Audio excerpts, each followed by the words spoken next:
Hello, welcome to Post Viral, Time to Heal with Lindsay and Stu, where we discuss all the things we're learning as we recover from chronic fatigue syndrome. Just a reminder, this is not medical advice. We are all unique, so take what we say with a pinch of salt and listen to your body. We would always suggest you work with a trusted, qualified practitioner where that feels like the right thing to do. Thanks for listening. I hope you enjoyed today's episode.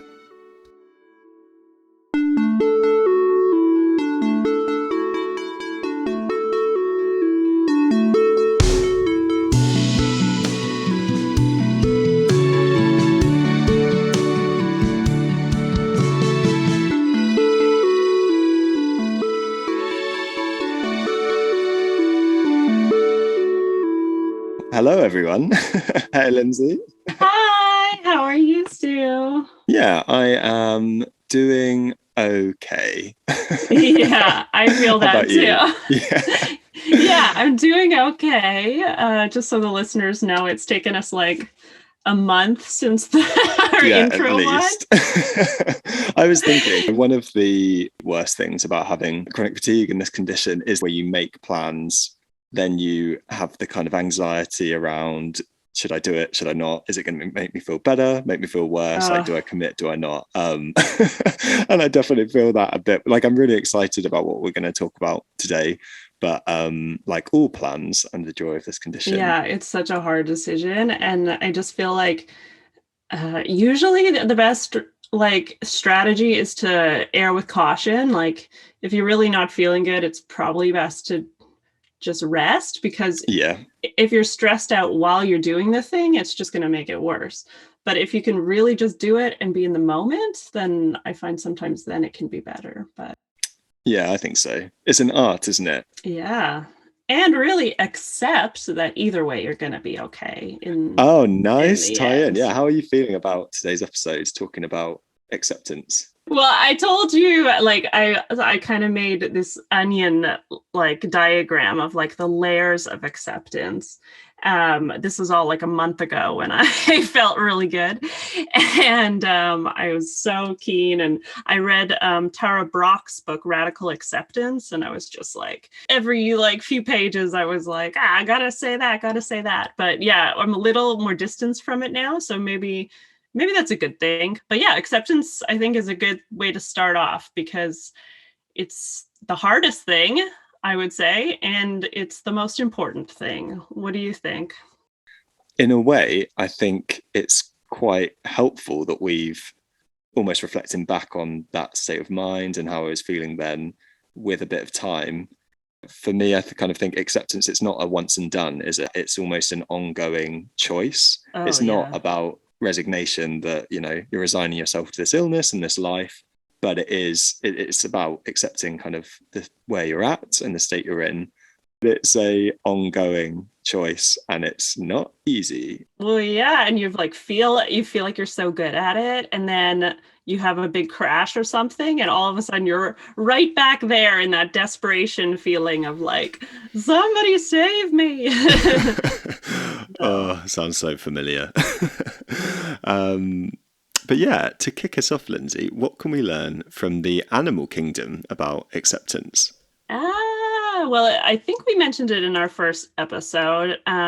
We're gonna tie in my love of animals and animal analogies for different aspects of the illness, and then we're also gonna tie in Stu's amazing love and abilities with poetry as well, which will be at the end of this episode. So the first aspect we're talking about is acceptance. And the animal is, drum roll, the butterfly. Oh. Yeah, the more I thought about it, the transformation aspect, the fact that like the butterfly, you know, accepts that it has to have this stage of cocooning, of rest, complete downtime in order to become its beautiful, true self. I felt like that really like encapsulated acceptance, although cocoon is not the correct word. For butterflies, it's a chrysalis. Moths, moths cocoon, and butterflies go in a chrysalis. Ooh, I like Um, that. That's a nicer sounding word as well, chrysalis.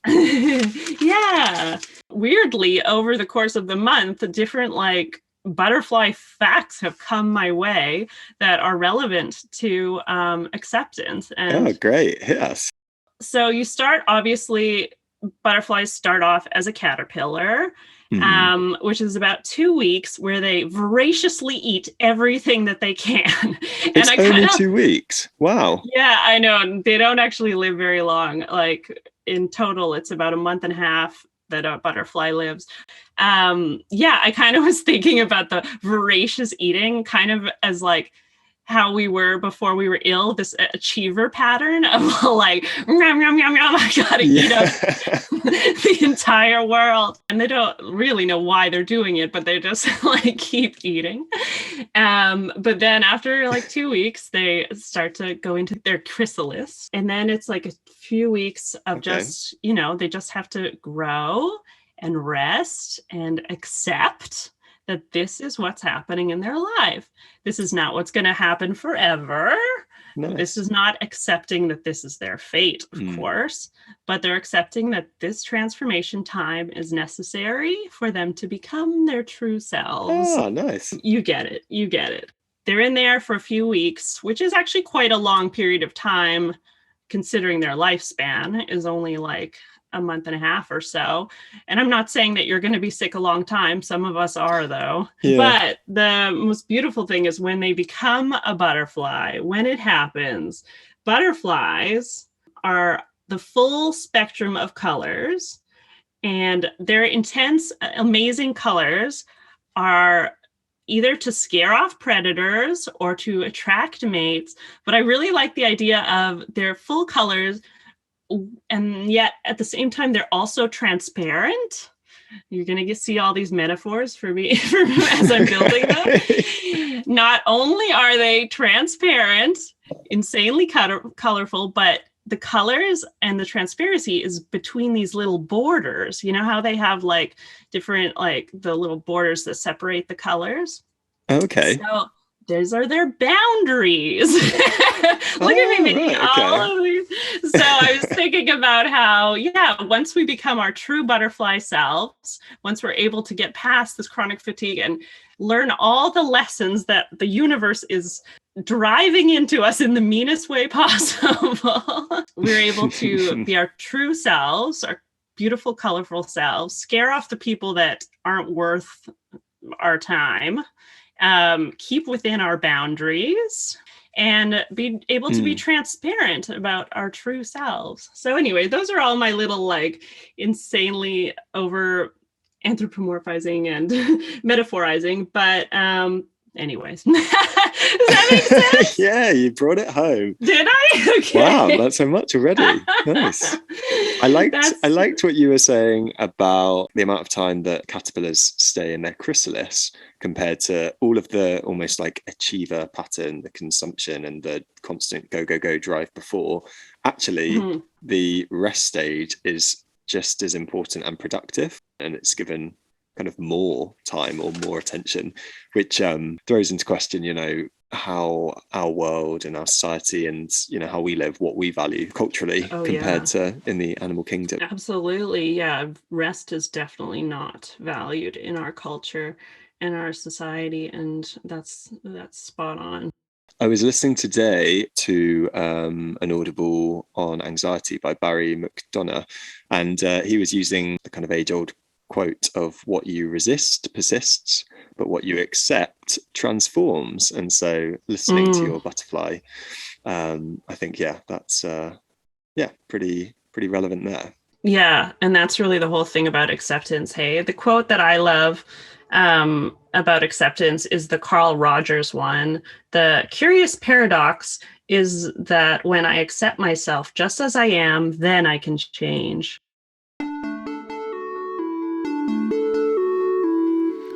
So excited to hear about this onion, Lindsay. Do you want to kind of give us the overview of what we're going to be talking about? Absolutely, yeah. So, in my analysis of all the things that I felt like I've had to accept over the course of my illness, I found that there was kind of a layering in terms of how they got deeper and deeper over the course of my illness. So that's why I came up with this analogy of the onion. Why an onion? If you saw Shrek and you remember the donkey, it says we have layers like an onion. And so does acceptance. There's different layers of acceptance. So I'm just going to give you the 5 basic like headers, and then through this episode we'll go into each of those 5. So first, accepting the need to stop. And number 2, accepting personal responsibility. Number 3 is accepting a new mindset and beliefs. The 4th layer is accepting feelings, your feelings. And then the 5th, deepest layer at the center of the onion is accepting the purpose. And we'll go into all that now. Very good. Looking forward to it. And one thing I just wanted to say before we dive in is that, so for me, I'm 2 years into this illness. Lindsay, it's been 6 years for you.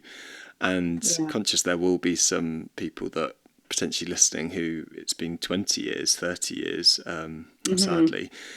And so with these stages of acceptance we're going to be talking about, I think we continue to learn more about them as we go, and we may think we're there, and then we continue to learn, that next layer, that next level.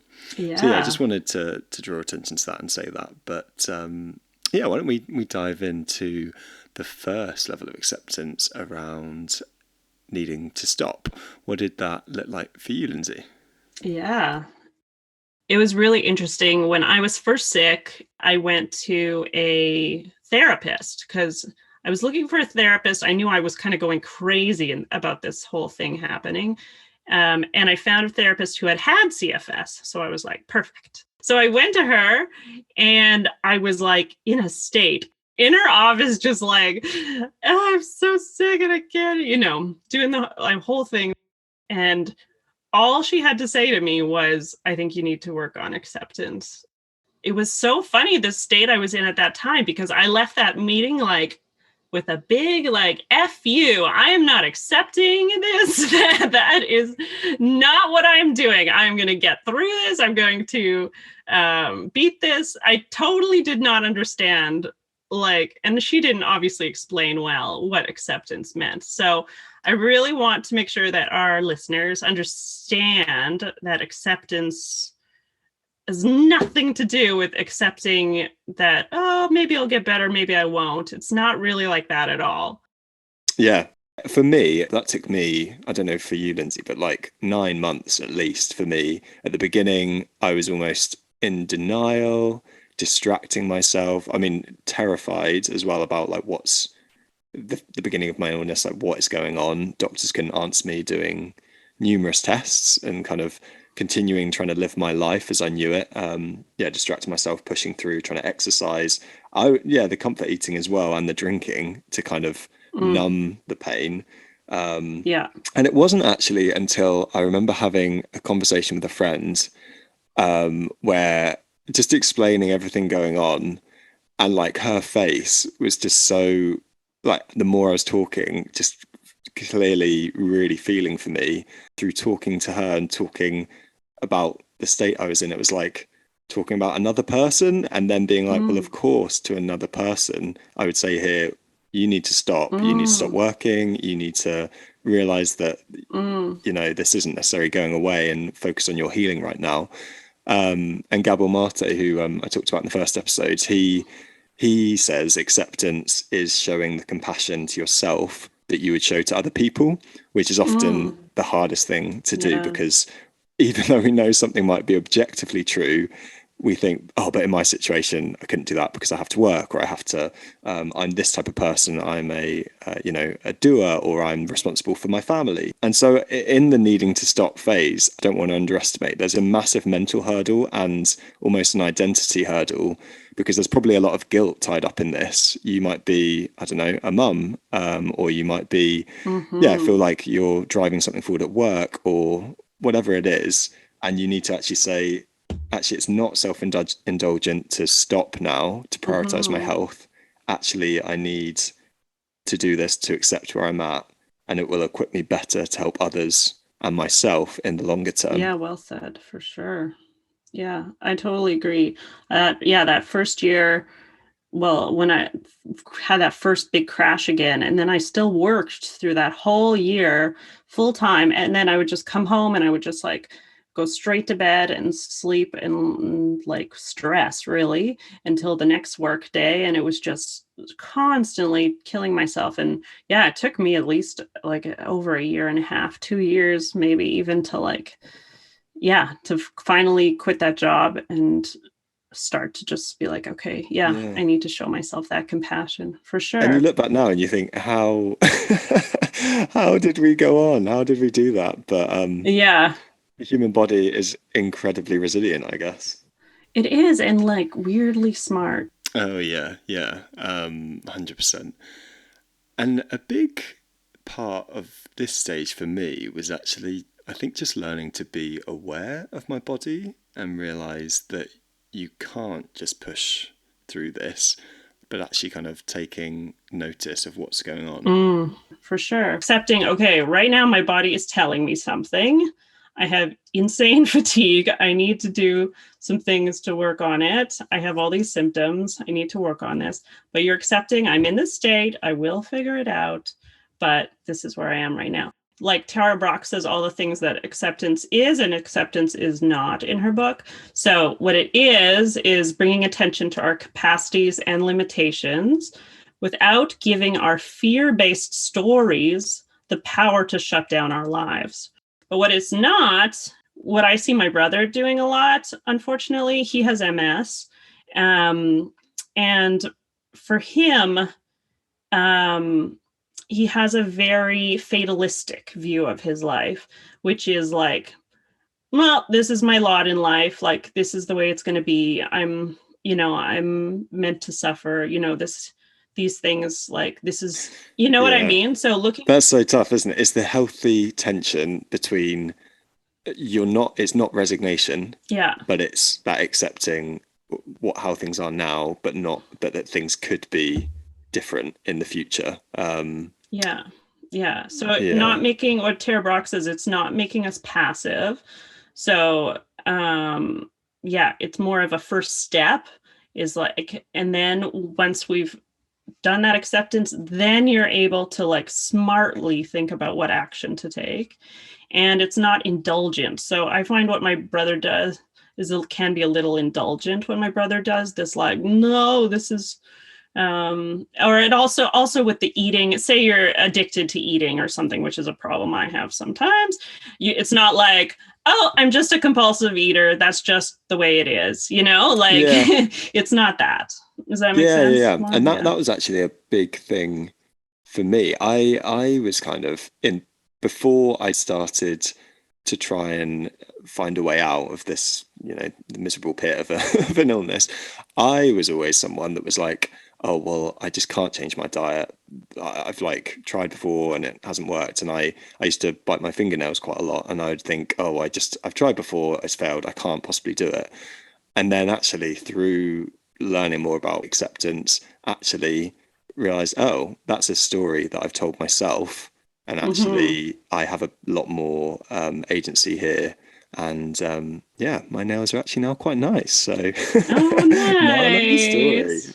Yeah. So the first layer, which we've covered pretty much, is the need to stop pushing, to stop clawing, to stop that desperate feeling. Whenever you can stop and realize I'm being desperate right now, that's really like something you have to stop and be like, okay, how can I investigate this from a curiosity It's a chance to look at yourself like, what am I doing? I'm doing like fear, I'm doing guilt, I'm doing embarrassment that I'm still sick, I'm doing anger that I'm sick, I'm doing frustration. And once you acknowledge and like accept that this is kind of the way you're living, then you're able to make changes.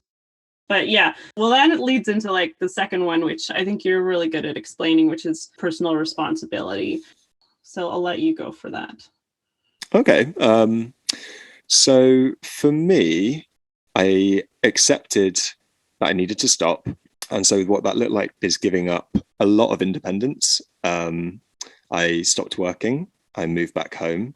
I committed to the CFS health program, which is quite a substantial financial investment and almost quite a big mental investment to think, well, okay, I do have a chronic health condition here that needs proper investment and work and time and focus in order to get better. I don't think it was like a quick transition for me from kind of giving up on all the doctors and all the tests and things I was doing. But I slowly realized that sadly, Western medicine, they're not set up in a way to help chronic conditions particularly easily. I don't think my doctor friends would mind me saying this, in that they are incredibly time poor. And often chronic conditions are very complex. It's not just one thing necessarily that's happened. It's a whole combination of different things. And sadly, there's no universally accepted test for diagnosis and no simple pill to bring us out of it. So you almost do have to become your own advocate and your own doctor and your own captain to say, right, this is the state my body's in. I obviously don't want to stay like this. I want to get somewhere else. How do I get there? Gemma Hanley, who's a brilliant coach that both Lindsay and I are big fans of, she talks about if the kind of the actions and thoughts that you've had so far have led to a certain set of results, can you change what is leading to those results? And that comes from a place of, you know, personal responsibility and accountability, because sadly, no one else can do that for you. Is that all right? What do you think, Lindsay? I'm sure you. No. I think that's all really good. I think that there's a few things there that, as a person who's like a big social justice warrior and a person who's believing that people deserve all the resources that they need, sometimes it can feel a little bit intense to the personal responsibility thing, because we're not saying it's your fault is one of the biggest things to emphasize. Like, I think it is important to reflect on the factors that got you here. But at the same time, like you were saying about compassion, it's not your fault. This is society got you here. Your parents got you here. A lot of factors got you into this situation. Viruses. But ultimately, you got yourself here too. And ultimately, you are going to have to get yourself out of it, which to me was really like jarring, because I think we do need all these resources. I mean, look how much CFS health helped us, and like so lucky we could afford that. But some people can't. But what they're teaching you in this program is you have to change yourself. Give yourself your power back in the situation.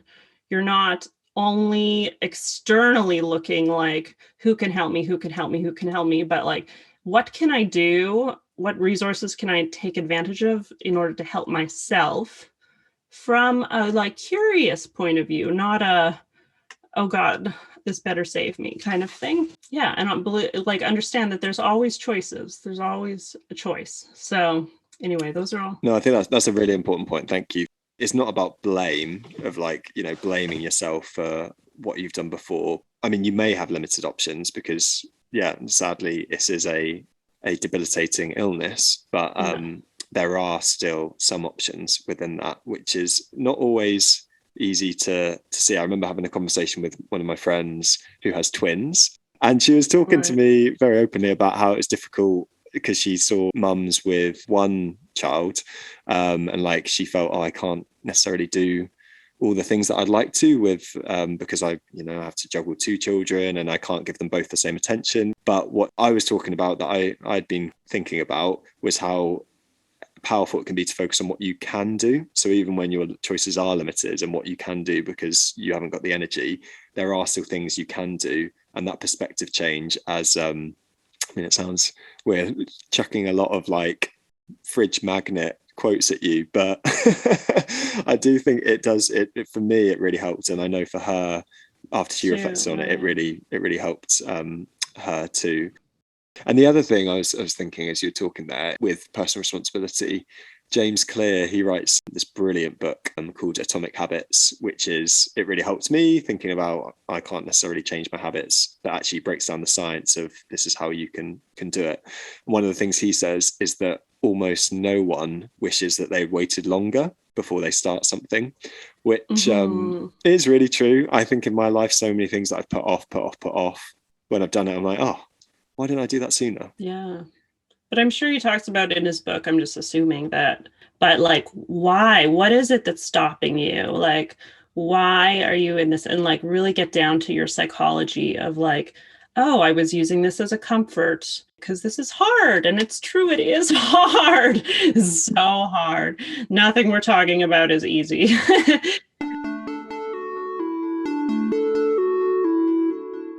So I think that like that leads really well into our next level, because once you've kind of taken that personal responsibility of like, I've taken my power back, I'm going to find a way to cure myself from a curious point of view, then it just leads into a whole set of new mindset and new beliefs.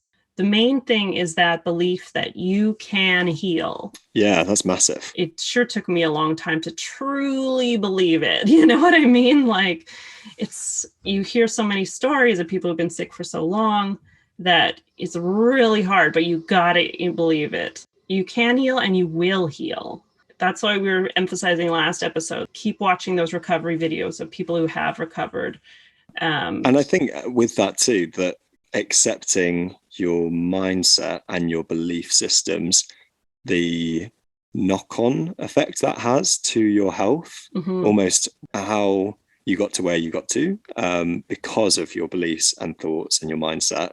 I know different people have different experiences with brain retraining programs and neuroplasticity. The idea being that your body and your brain are intrinsically linked, and the thoughts that you have do have that knock-on impact onto your body and can either feed stress in your nervous system or feed healing into it. So I think I agree.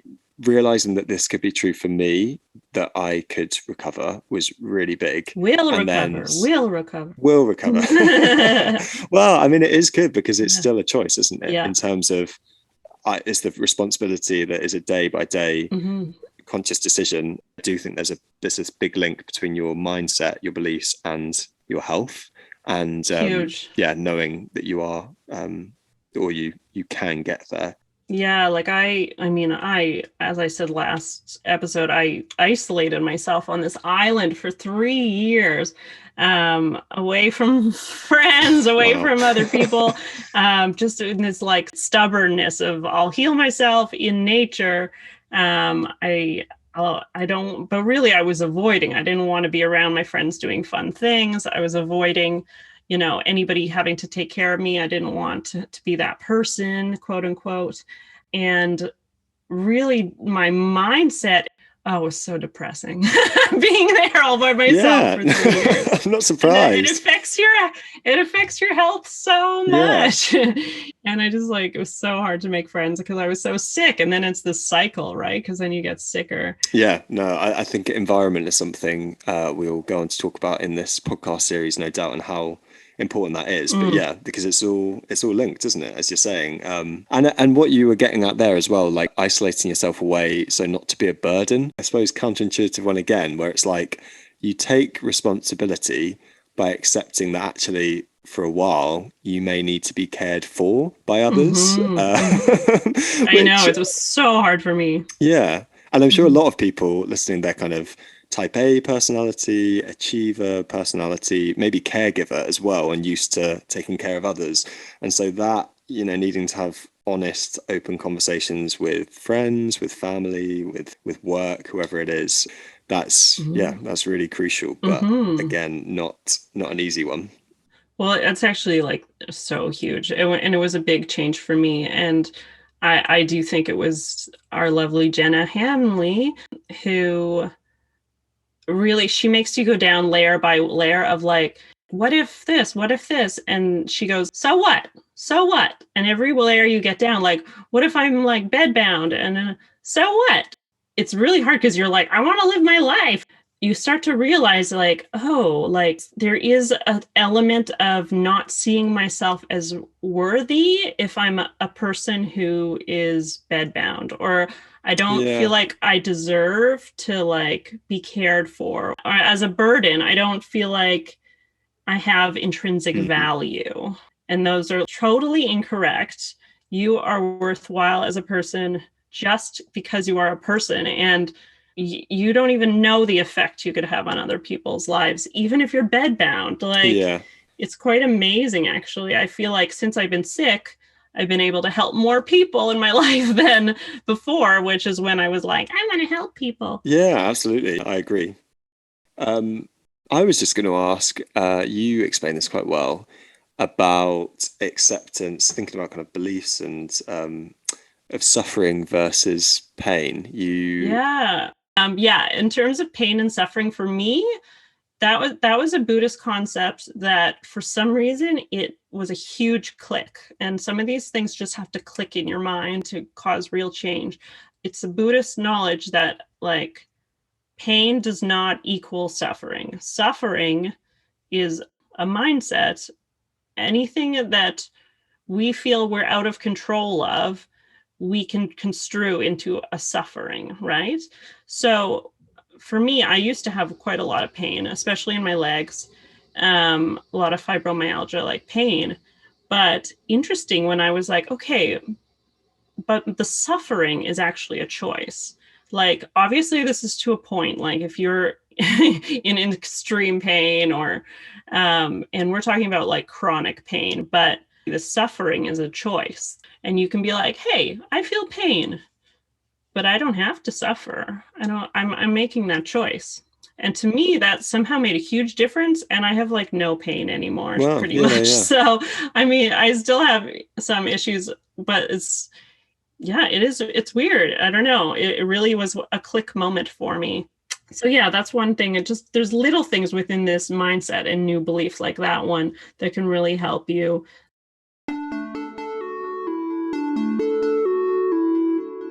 And then that quite nicely brings us on to the next level, stage or onion layer four, around accepting how you feel and say no to toxic positivity, to constantly, what we're not saying here is saying, oh, well, you're in pain, but it's okay because you might Just feel think better. positive. Yeah, just think Yeah. positive. It's not as bad as it could be, or you might change tomorrow, that kind of thing. Yeah. Um, Oh, doesn't it suck when someone says those things to you? Like, yeah, oh, but at exactly. least you're da da The at da. least I think is I do that so much when I'm talking to people or I'm trying to kick myself out of a bit of a slump, or like rationalize something to myself. I'll often go to the, oh, well, at least, I've got Yeah. this, at least I've got this, which I think, gratitude is really powerful Mm-hmm. and there is a time and a place for it, Mm-hmm. but also it can be incredibly toxic and Mm-hmm. unhelpful to just deny Yeah, how you're totally. I feeling. feel like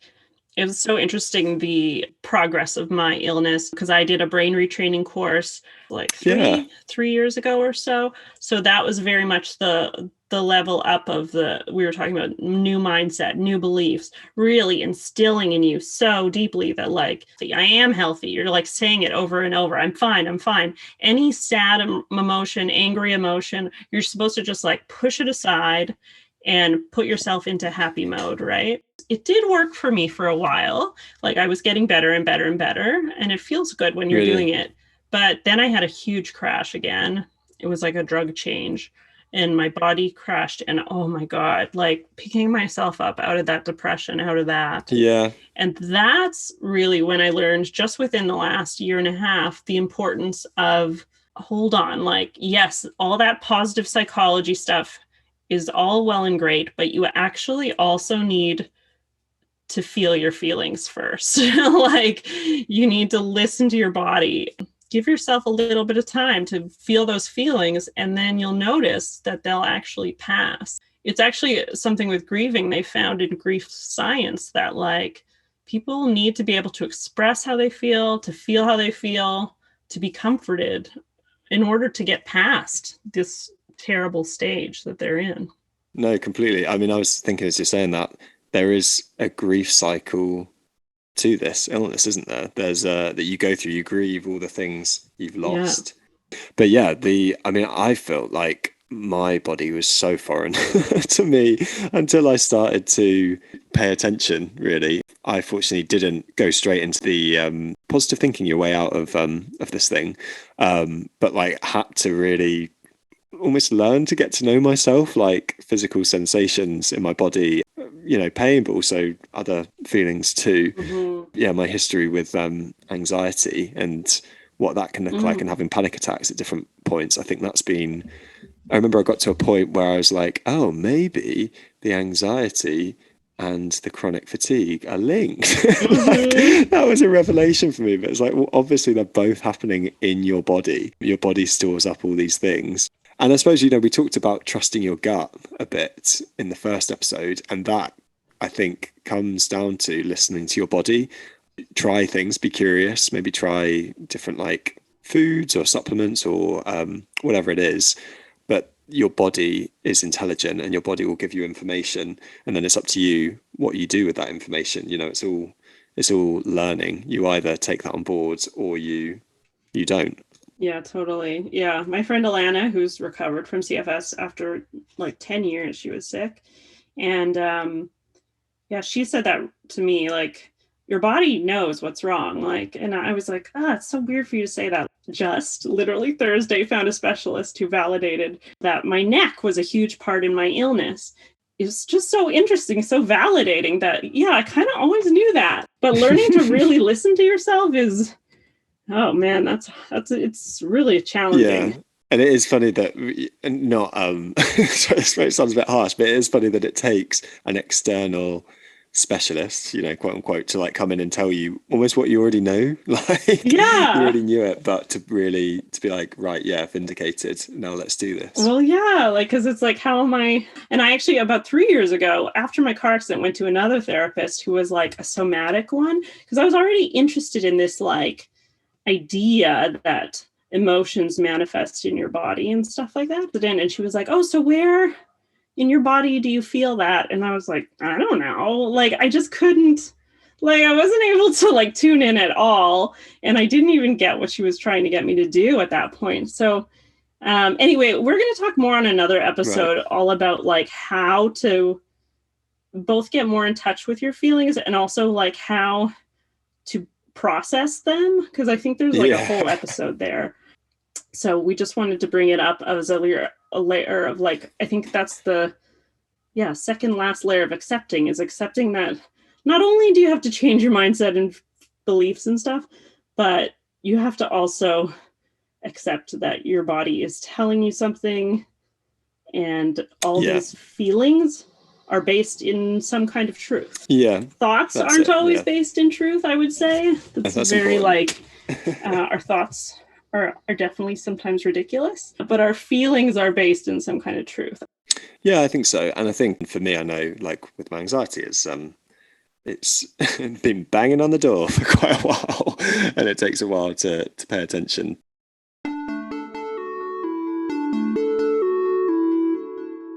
The last one is accepting this feeling that there's a purpose to all this. Accepting, this is a really hard one when you're sick. You could be out there being like, screw you, Lindsay. But it's truly only now that I feel like, knock on wood, I'm coming out the other side, that I can be grateful for everything I learned through this. That suffering actually creates more robust people, more resilient people. The more you struggle, the more potential you have. But yeah, if you're not winning, you're learning, is what they say in CFS Health. That's massive. And it's the thing you hear from a lot of these recovery stories, people saying it's very difficult for you to hear when you're still in it. But when you're out the other side, you reflect and you think, You don't wish it on anyone, but equally it's made you who you are.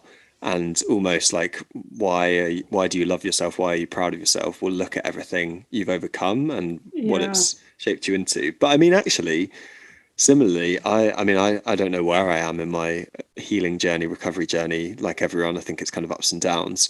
But there's still a huge amount I'm grateful for, even within this and within the suffering, as you say, Yeah. or the pain, sorry, we should say. And there was a while where I was quite grateful for everything I learned about kind of like my mindset and, well, who am I? Yeah, that period in my life where I could pause and reflect. And I felt grateful for that, but I was still in a season of like, and when I get better, and when I get better, I'm going to do this, and when I'm going to get better. And then over summer, I got into a nice place of actually, even in the pain, finding purpose and enjoying the everyday now. And so not just waiting until I'm better, but actually finding that purpose at the moment and becoming the version of yourself you want to become today, which was a pretty big one. And I mean, I'm not saying that, yeah, I live that every day. And there's a lot of misery in that too. And I also feel like, yeah, I don't think these are cyclical, these stages, but I know that there will be another level of gratitude and probably purpose in my journey. But yeah, there is light and there is hope and there is joy within. Oh my God, within so this. much. Like without this, I never would have met you. Yeah. I never would have gotten the chance to make a podcast, which I always wanted to do. I mean, even this, like, I was not, and this is again a story to itself, I was not the type of person to make a podcast because cringe. Yeah. Like, are you putting yourself out there like that? So, yeah, I completely agree. Yeah, there's so many changes. I'm grateful for you, Lindsay. I'm grateful for you, too. Okay, well, let's sing. Let's end. Well, don't worry. Yeah, let's end it on a poem by you, which I think, I mean, this poem, every time I hear it, I like it was well up in tears. Oh. I'll just let you go at it because it's such a beautiful poem, and yeah, do your thing. Oh, thank you. Yeah, this is called The Unlearning, which hopefully captures some of what we've talked about in terms of the acceptance and grieving process of what it's like to live with chronic fatigue. So yeah, The Unlearning. Forget what you think, forget what you eat, forget 6:30 starts, forget your routine, forget your job, forget the gym, forget cycling to work and emails first thing. Forget those long runs, those moments of bliss. Forget living abroad. Forget traveling. Forget that gym bod. Forget Thursday Chinese. Forget chicken and cashew nuts binging TV. Forget swiping through apps and after work drinks. Forget icy cold beer in a second to relax. Forget tequila shots on impromptu nights. Forget dancing and swaying through Brixton's lights. Forget lying hungover next to a familiar stranger. Forget annual work parties and forget social smoking. Forget the life that you'd built. Forget the path you were on. Forget the house and the spouse and the kids with the lawn. Forget it all before 30, a mortgage and fences. Forget acting as if there are no consequences. Forget shrugging it off, for it's a lot. To forget so much, all the things that you've lost, more than you realized you had, and instead be glad for the little things gained as you shed all this weight. Forget negative patterns. Forget destructive behavior.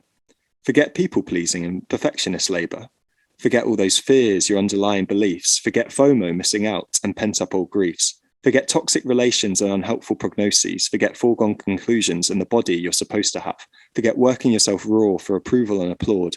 As anxiety consumes, forget the things you should do. For this is what chronic fatigue can do to a person. As the pain and the fog and the fatigue tirelessly catch up with the you who's been running your body into the ground year after year, round after round, your identity whittles down to find a foreign core that you'll slowly build up into something new. Keep hope, keep faith, keep confidence and perseverance. Keep rest, keep meditation, and keep relaxation. Keep your emotions, claim those emotions, keep meaningful presence. Keep good friends, keep purpose, keep daily intentions. Keep veggies, keep nuts, keep healthier options, keep vitamins and minerals and experiment with supplements. Keep fresh air and sunshine and time spent in silence. Keep questions, keep curious, and keep expert guidance. Keep moments of joy in the great outdoors. Keep pausing to taste before swallowing mouthfuls. Keep loving yourself, forget expert guidance. Keep gratitude, keep smiling, and keep hold of kindness. Keep hoping and dreaming. Keep dancing and boogieing. Keep listening to your body and following your intuition. Keep believing that one day life will be so much much more. Keep living each day like it already is. Yay! Thank you. Oh, it makes me so emotional. It's so funny when I show it to people and they're like, yeah, nice, that's so good. And I'm like, but aren't you crying? No, I mean, I wrote it for people who gosh, don't get it, so that are healthy, understand. But yeah, it has been incredibly rewarding and touching and sad to see it resonate. People who I don't know who sadly are going through what we are going through. And that's funny because that highlights like another acceptance thing, is that you got to accept that like other people are never going to get it, but really just actually people who get it, and you don't need other people to get it in order to get better. Yeah, but find your community of people who do get it. I think that is important. Yeah, and that for me, like finding you was so key, because like, yeah, my friends are amazing, truly amazing, but they'll never get it, like as much as they're compassionate, great listeners. So just one last thing, I guess, is resources. I talked about Tara Brach's book, Radical Acceptance, which I think is really beautiful. She also has a podcast. Yeah, a few Instagram accounts. I know the holistic psychologist, Alex Howard, Young Pueblo, a few of them. They just like put some good, snappy. It depends on, like, different people have different relationships with social media, but sometimes it helps if you're just scrolling to see something, to feel less alone, feel uplifted, and they do some good acceptance stuff. Oh, and I'll put a picture of my onion up. Yeah, do it. Yeah, that's good. I think we'll bung it all into the show notes. But yeah, hopefully you have found this helpful. We do appreciate that this episode is probably being quite theory heavy, like a lot of concepts being thrown at you, because really we've kind of covered the whole journey that we've been through. Yeah. And in upcoming episodes, I think we will be unpacking a bit more practically, some more practical examples. So hopefully we haven't scared you off. We'll be back soon with our next episode, which TBC. Everything's so important. It's like, what order should we do it in? We will keep you guessing, but hopefully you will tune back in for that. Yeah, thank you for listening. Yeah, I love you all.